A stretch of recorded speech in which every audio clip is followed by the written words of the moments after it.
നിങ്ങളുടെ favourite shows ഇനി ഒരിക്കലും മിസ്സാവില്ല. ഇപ്പോൾ C5 കാണും നിങ്ങളുടെ ഫേവറേറ്റ് ഷോസ് തികച്ചും സൗജന്യമായി. അനഘയുടെ അടുത്ത് അയാളുടെ ഒരു പരിപാടി ചെലവാവില്ല.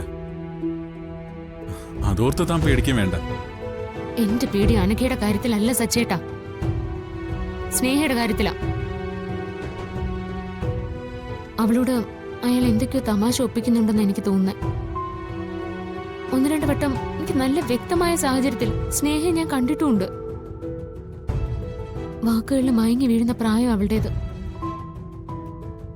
ഞാൻ കരുതുന്ന പോലെയാണ് കാര്യങ്ങൾ മുന്നോട്ട് പോകുന്നതെങ്കിൽ സ്നേഹ പോകുന്നത് വലിയൊരു തകർച്ചയിലേക്കാവും. നമുക്ക് ആർക്കും രക്ഷപ്പെടുത്താൻ കഴിയാത്ത ഒരു തകർച്ചയിലേക്ക്. അന്ന് എന്റെ ഈ ഊഹങ്ങളെല്ലാം എല്ലാവരും ശരിവെക്കും. പക്ഷെ സ്നേഹയെ നമുക്ക് നഷ്ടപ്പെടും, തീർച്ചയായും. ഇത്രയും നേരം ഞാൻ പറഞ്ഞത് എനിക്ക് ബോധ്യമുള്ള കാര്യങ്ങളാ. ഇനി സംശയം പറയാം. ധനുഷ് എന്ന് പറയുന്ന വ്യക്തി വെറുതെ വന്നതല്ല ഈ നാട്ടിലേക്ക്. ഈ നാട്ടിലുള്ള ആരോ അയാളെ കൊണ്ടുവന്നതാ. ചിലപ്പോ ഈ വീട്ടിലുള്ള ആരെങ്കിലും. അതെ സച്ചേട്ടാ, എനിക്ക് സംശയമുണ്ട്. ധനുഷും അവന്തിയെടുത്തിയും തമ്മില് നേരത്തെ പരിചയക്കാരാണോന്ന്. പോയ ഒരു കോടി പണത്തിന്റെ കാര്യം എല്ലാവരും മറക്കണമെന്ന് അച്ഛൻ പറഞ്ഞെങ്കിലും എല്ലാവരുടെയും മനസ്സിലത് ഇപ്പോഴും ഉണ്ടല്ലോ. എഴുത്തിക്ക് ഓഫീസിൽ പോകാൻ പറ്റില്ല. പകരം മറ്റൊരാൾ വരുന്നു. അയാൾ എല്ലാവരുടെയും വിശ്വാസം നേടിയെടുക്കുന്നു. വീട്ടിൽ വന്ന് താമസിക്കുന്നു. ഇതൊക്കെ തമ്മിൽ എവിടെയെങ്കിലും നമുക്ക് ആർക്കും അറിയാത്തൊരു ബന്ധമുണ്ടെങ്കിൽ സച്ചേട്ടൻ ഉറപ്പിച്ചോ, ഈ വീടിന്റെ അടിത്തറ ഇളകി തുടങ്ങിയിട്ടുണ്ട്. നെല്ലിശ്ശേരി കുടുംബത്തിന്റെ അസ്ഥിവാരം തോണ്ടാൻ പാകത്തിനുള്ളൊരു സർപ്പത്തിനാ നമ്മൾ പാല് കൊടുക്കാൻ പോകുന്നത്. എല്ലാവരെയും ചുറ്റി വരിഞ്ഞ് നെറുകയിൽ കൊത്തുന്ന ഒരു വിഷസർപ്പത്തിന്.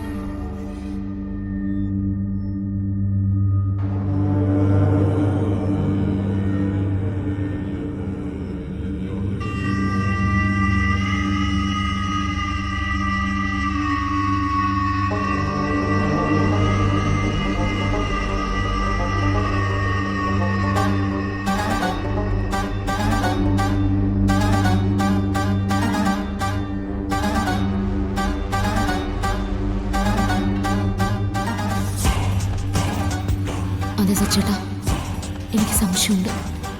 ധനുഷും അവന്തിയെടുത്തിയും തമ്മിൽ നേരത്തെ പരിചയക്കാരാണോന്ന്. അർച്ചന ഗർഭിണിയാവില്ലെന്നും ഒരു കുഞ്ഞിനെ പ്രസവിക്കില്ലെന്നും ഒരാൾക്ക് കൂടി അറിയായിരുന്നു. സച്ചിയുടെ ഏട്ടത്തി അവന്തികയ്ക്ക്.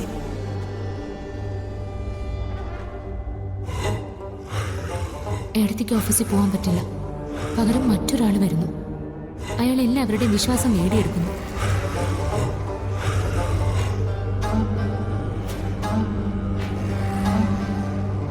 നെല്ലിശ്ശേരി കുടുംബത്തിന്റെ അസ്ഥിവാരം തോണ്ടാൻ പാകത്തിനുള്ളൊരു സർപ്പത്തിന് നമ്മൾ പാല് കൊടുക്കാൻ പോകുന്നത്.